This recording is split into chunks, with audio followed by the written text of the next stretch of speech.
I'd like to introduce the actors. Joe Susty, stand Joe please, will be playing Nick. Rick Hagerman will be playing Dick.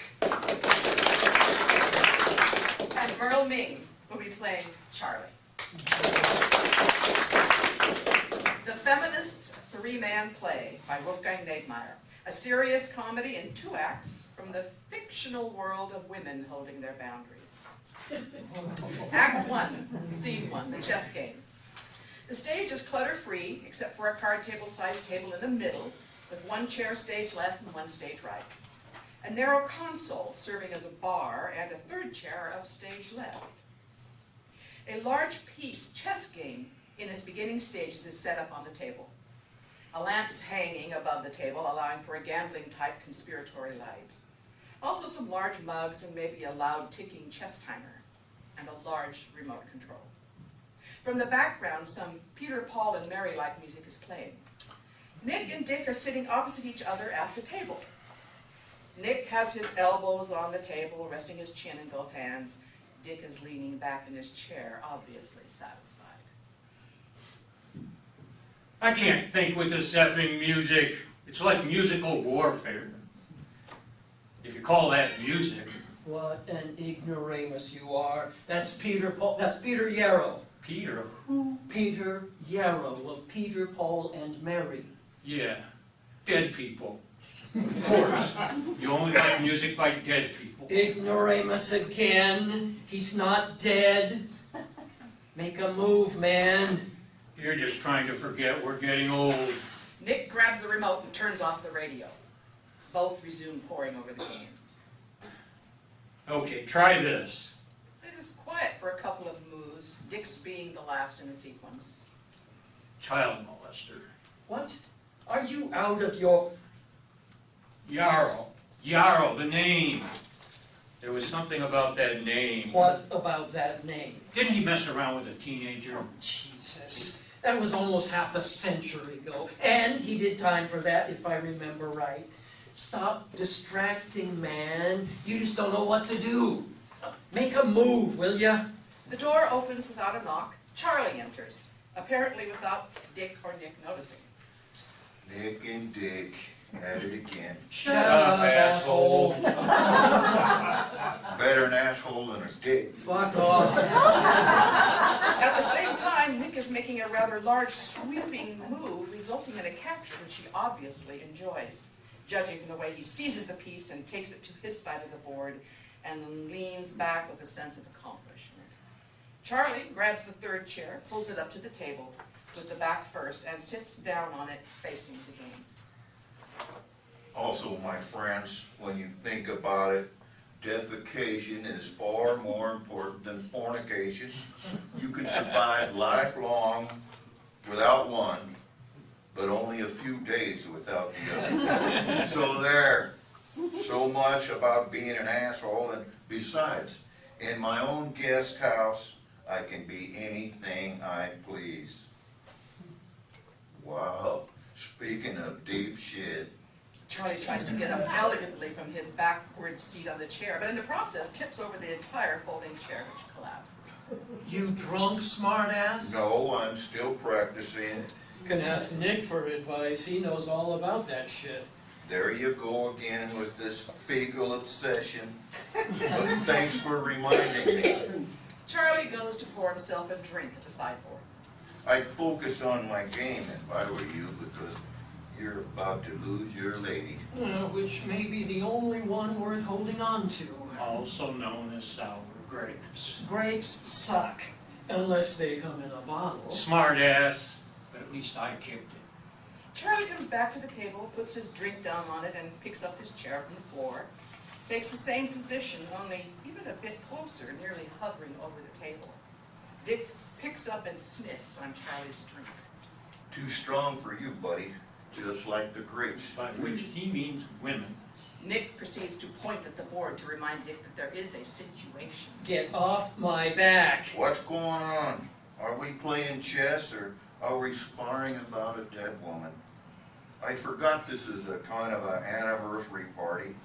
Wait, 2.5 years late. Around the sudden silence, the light turns imperceptibly cooler.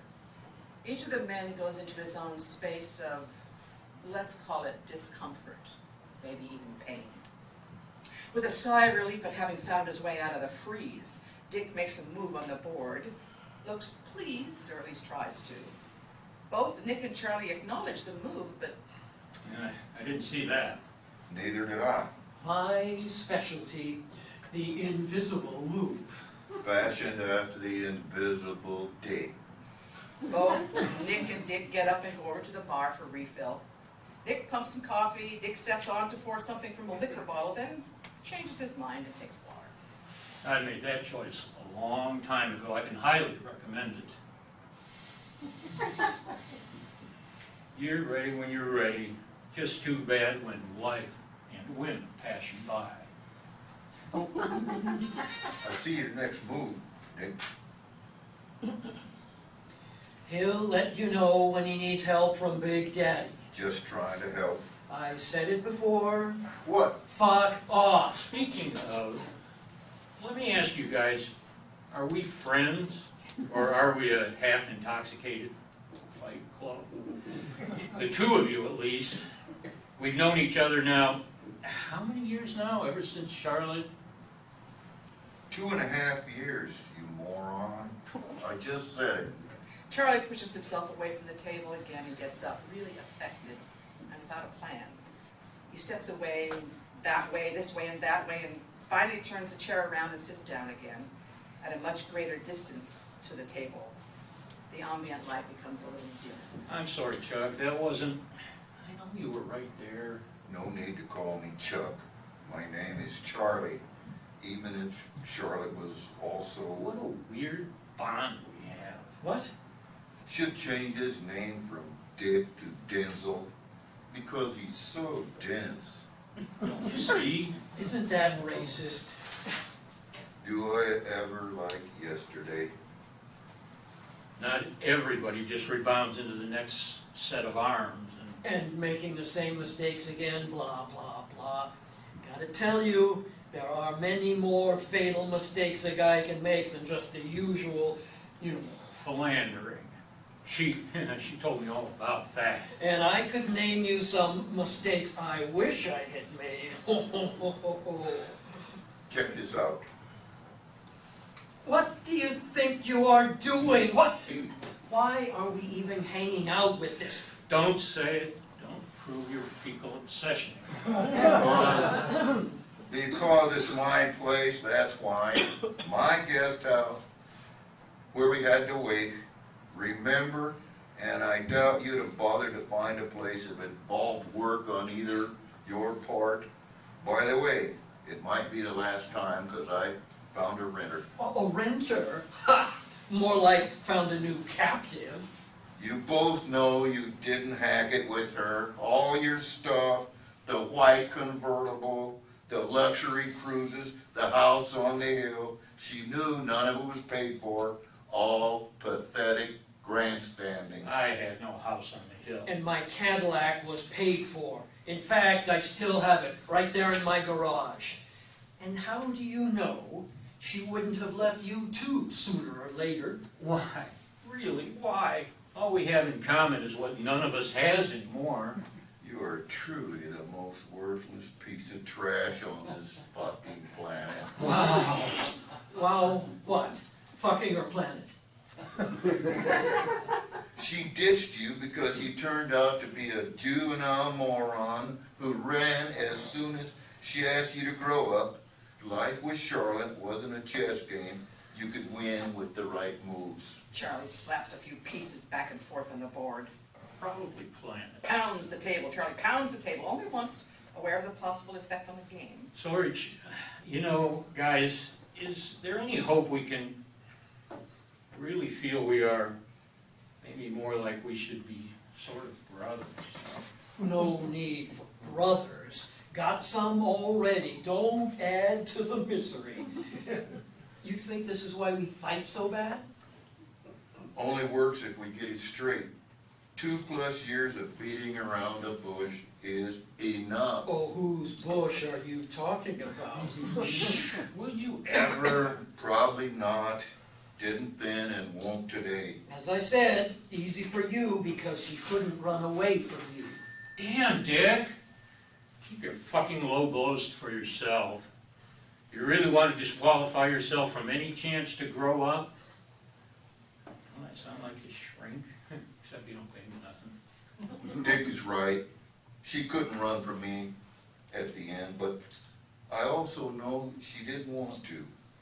Sometimes I don't know. Don't know what? If it's true at all that all three of us loved her. I did the best I could, guys.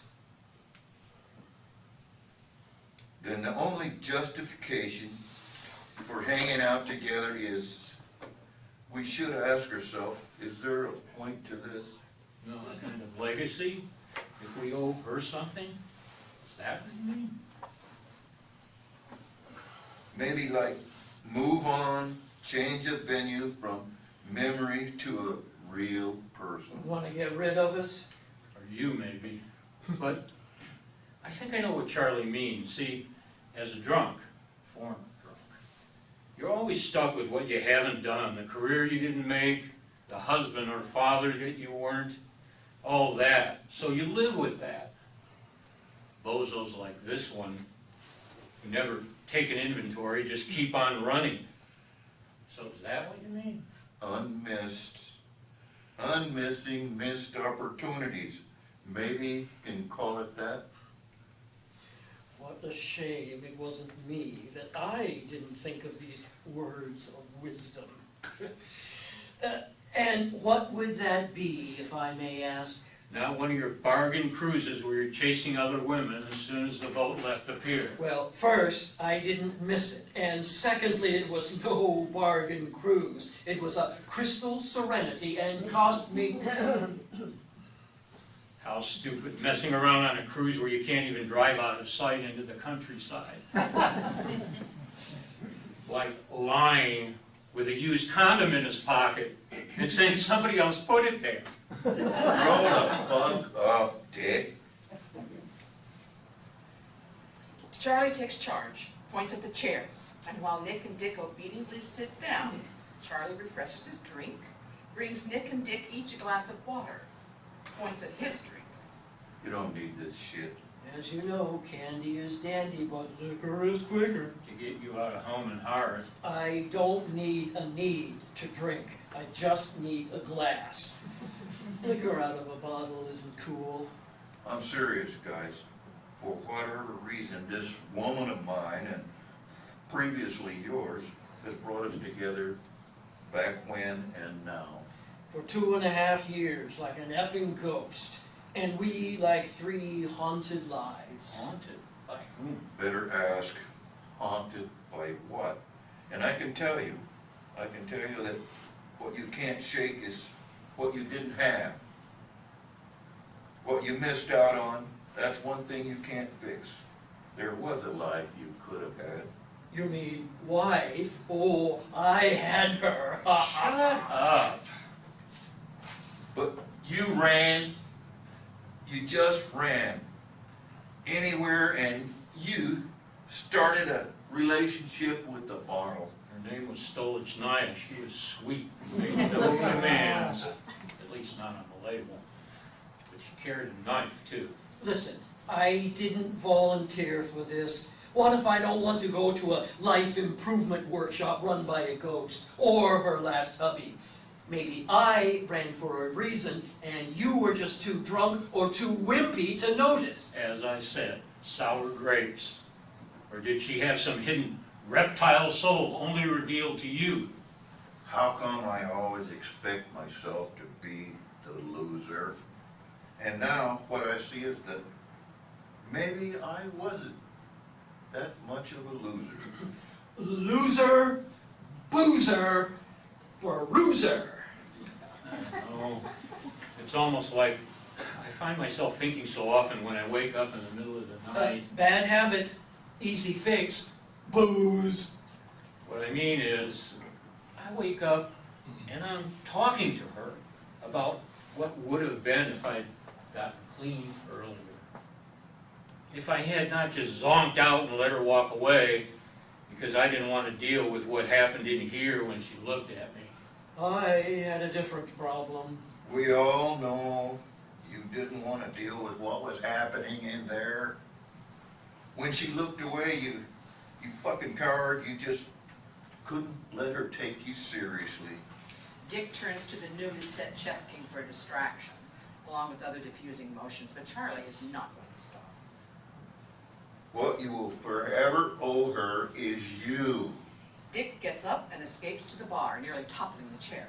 This may be true for all of us in a way. Seriously. Really. So let me, never mind if this sounds too epic, perhaps legacy and all, that there is a redemption by way of becoming what we didn't give her for someone else. You think she would have wanted us stuck with her forever? Stock schmuck. Stock schmuck. I'm sorry. This is all not as light as a convivial chess game we used to play, but this woman, I tell you. From the bar, Dick is furtively looking over his shoulders at him. Don't have to tell me, I know, but it has to make sense. And you know what's even weirder? I'm not jealous of you. Not even of him. I sort of accepted that I let her walk away, only I didn't walk away. It's like she's still here in heaven, all three of us. I just don't feel possessive. With her, I never did. I don't understand where that went. What can I say? You know what's strange? You know those mythological stories where a queen chooses her king? Oh, what king, eh? Smoke king, or fucking, or drink king, or all three. Alas, I forgot the Bang King. First they got killed after a year, those kings. Sacrificed, maybe. Then later they just got something like tired. I was wondering the same thing. What makes us kind of a team? Him notwithstanding, or maybe? I'm not so sure about the notwithstanding thing. Maybe he is part of this. This picture her life painted. Shit, what do I know? Or do you know more? More shit, to be sure. God damn, I've had it with your pseudo-random sniper shots. Get your ass over here. You're not funny. Dick obediently complies. He even leaves his drink at the bar with a brief, regretful glance and joins the others with a glass of water in his hand. Sit down. I've been mourning for 2.5 years. You, Nick, almost 10 years. Been that long ago that you killed that relationship. I thought... And it was 20 years for you, bozo, that you discarded yourself really out of your relationship with her. Jesus. Have you ever stopped to think what an absolutely fucking miracle of a woman? You forced her to leave you, or you get as sick as you, as much as she needed to hold her nose around you, just not to throw up all the time. And you? What would have been with you? Nothing. That's not the point. If I was a painter and I had to paint this here chess game situation, bullshit aside, maybe there is a chance for us. How do you know we even want a chance? Didn't want it then, why would I want it now? Jesus. Ladies and gentlemen, what we have here in this here freak show is this rare specimen Homo sapiens who managed not to grow up in 25, I repeat, 25 years. Don't touch it, it may upset it. Charlie heads for the door. Please. 'Twas fun while it lasted, but actually it wasn't. And I see no point in playing sandbox with a couple of retirement age morons when I can grieve and fantasize by my little old self. Maybe this here protracted wake has run its course and now we have to run ours. You boys know how to let yourself out. Please. like we hatched from the morning eggs Charlotte was sitting on. And now it's time for making peace with her and her not being in our lives. Ah, another king, the May King. Please! Please what? Son of a bitch. Not you, Charlie. This here Dick. Never mind.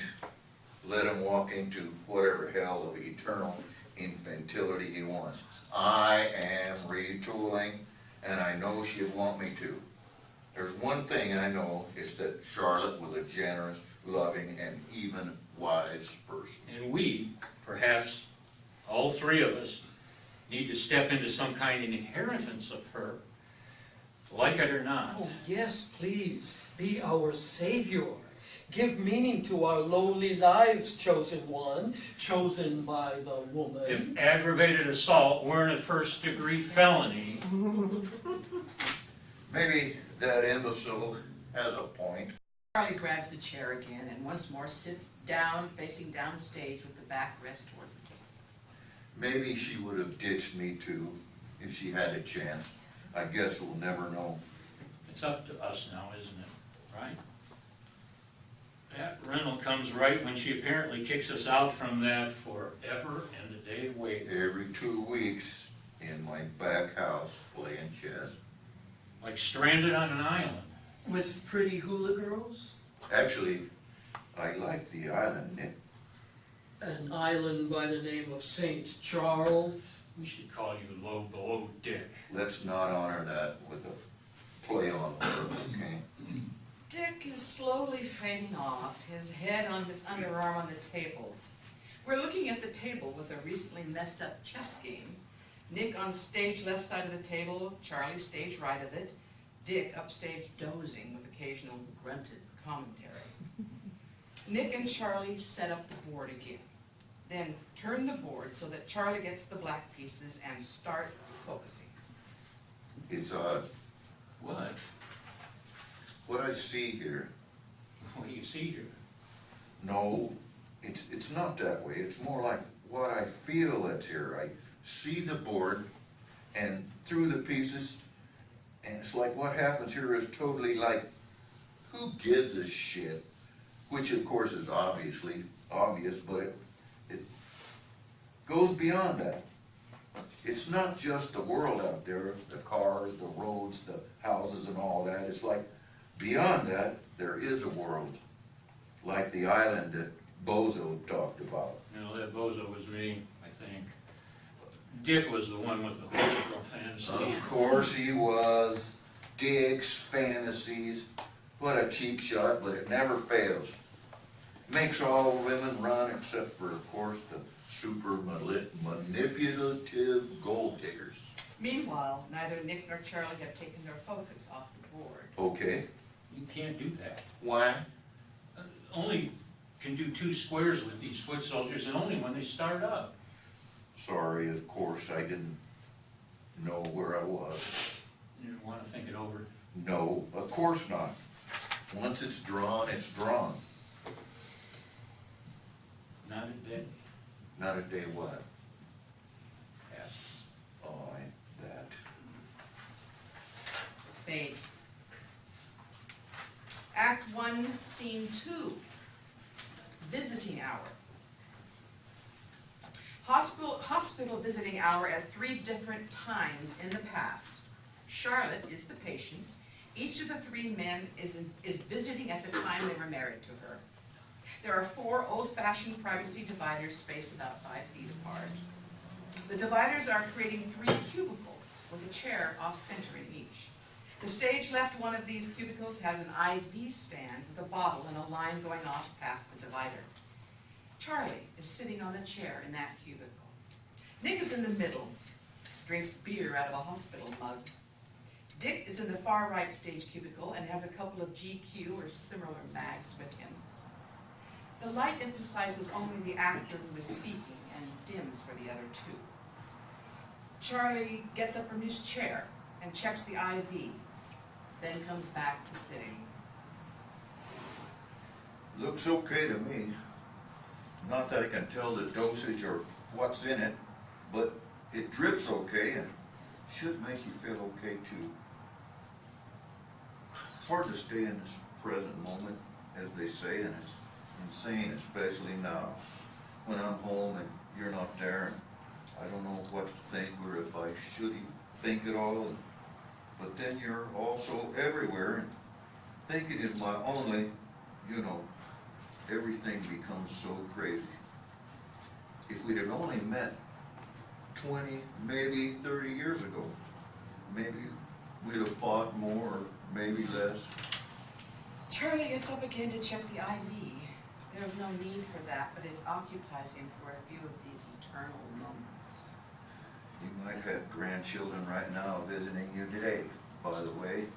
Didn't anyone ever want to have children with you? It was too late for us, but I was wondering, sometimes like the best don't, let's call it multiply. You are so beautiful. Light dims on Charlie and up on Dick. I wasn't here yesterday, hon, because I figured it would bore you. You hear my voice every day anyway. You didn't come to the hospital to hear me talk. And I am not a doctor, or a nurse, or anything like that. No, sir, I am not a doctor. Dick picks up his mags again and starts leafing through them for a few beads. By the way, did I tell you that I've been drafted to do the hosting at the sales team intensive this weekend? It's not really something you can say no to. I knew you'd understand. I think I'm glad I'm not a doctor. All those sick people. The magazines get another few moments of attention. Dick gets bored of one, opens the other, gets quite captivated by it. It's anyone's guess what it is, but it has likely to do with female skin. I bought some sun lotion for you next time we cruise again. They're going to fix this, aren't they? Aren't they? Really, aren't they? He gets up and paces aimlessly for a few moments, then looks at his golden wristwatch. Oh, gee, you know what time it is? The store. Maybe it's going to not be open for much later, and I need some barbecue sauce. Can't have a burger without it now, can you? Can I bring you something next time, hon? You're okay, really? It would break my heart. The wedding and all. Light dims on Dick and up on Nick. Do you want something to drink? Nick takes a swig from a see-through hospital tumbler that has its lid taken off and contains a golden, slightly foamy or carbonated liquid.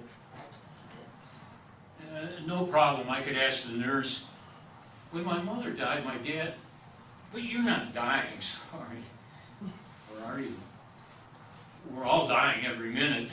We just don't think about it. Or try not to. I think we really are a happy couple. Or aren't we? I keep trying to be the best man I can be. Men are different. We have our needs just like women. You are different too. I never know. In fact, you're so different that...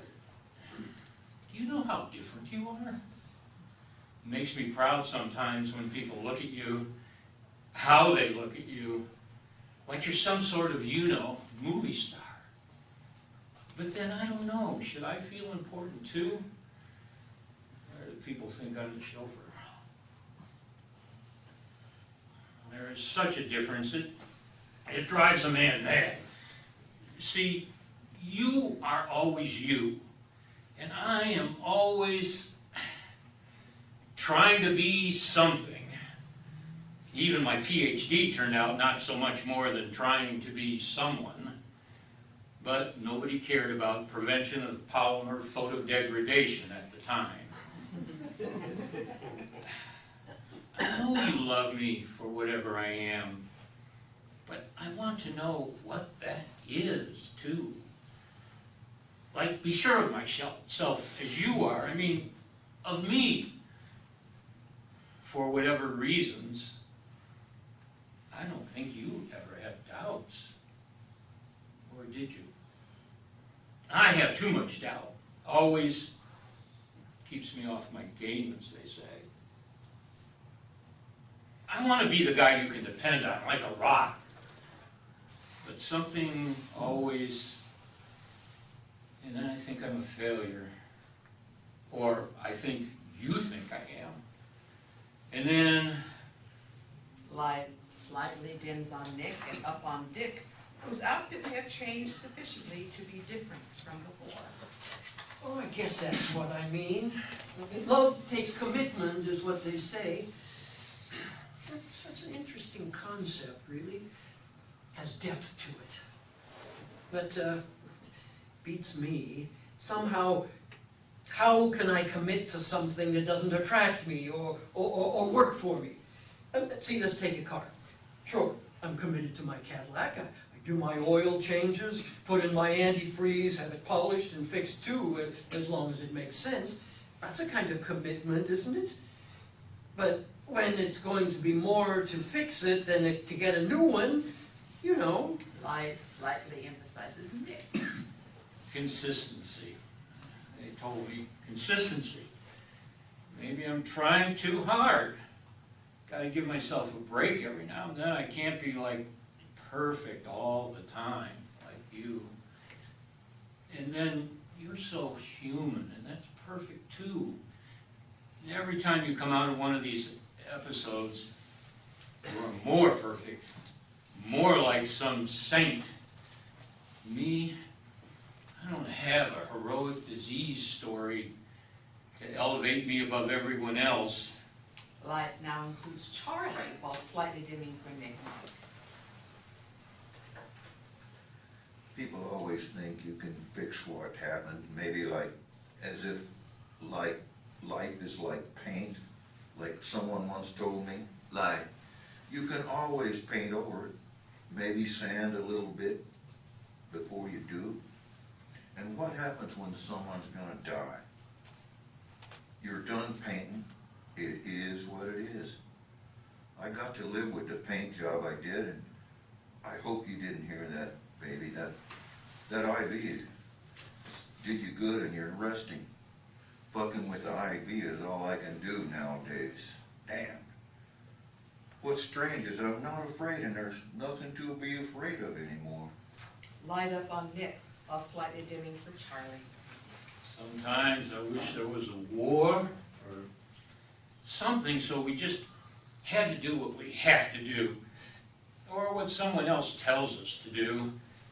A state of emergency, as they call it.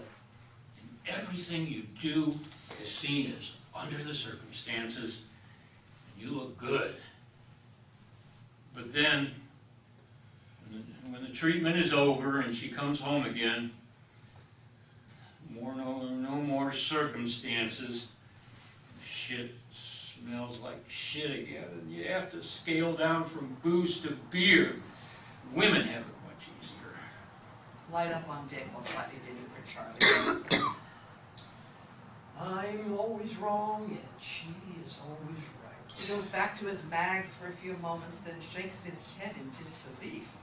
Points at something inside one of the magazines. What's a guy to do? What's wrong with me being interested in that? Oh, by the way, since you had no problem with it, I said yes to the hosting commitment. That probably means a raise, too, if they like me. Are you asleep, hon? Maybe I really should, try a little more, be upright and have a boring life like all the other guys.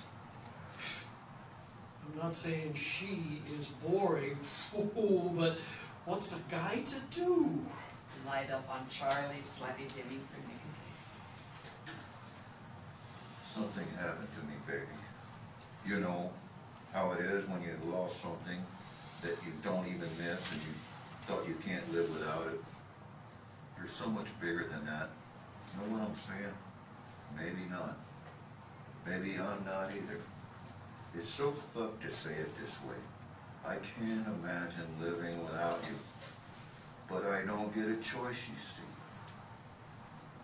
And then when I have to, you're gonna be with me anyway.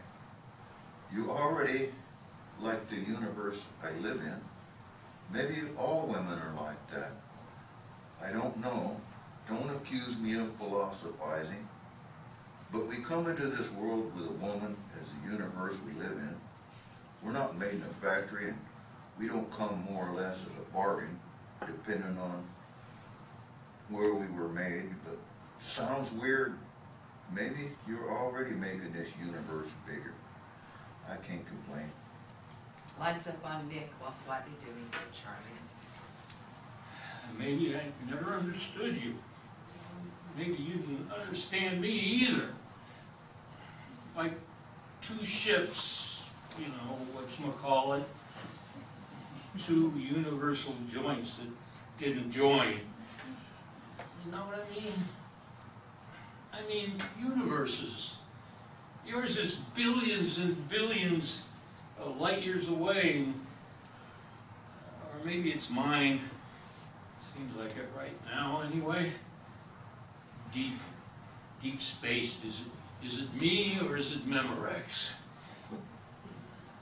Why doesn't anybody tell me what to do? I sit here with nothing. Nothing to offer my beautiful lady. Wash out. As usual. Something's got to change. Fade. Intermission.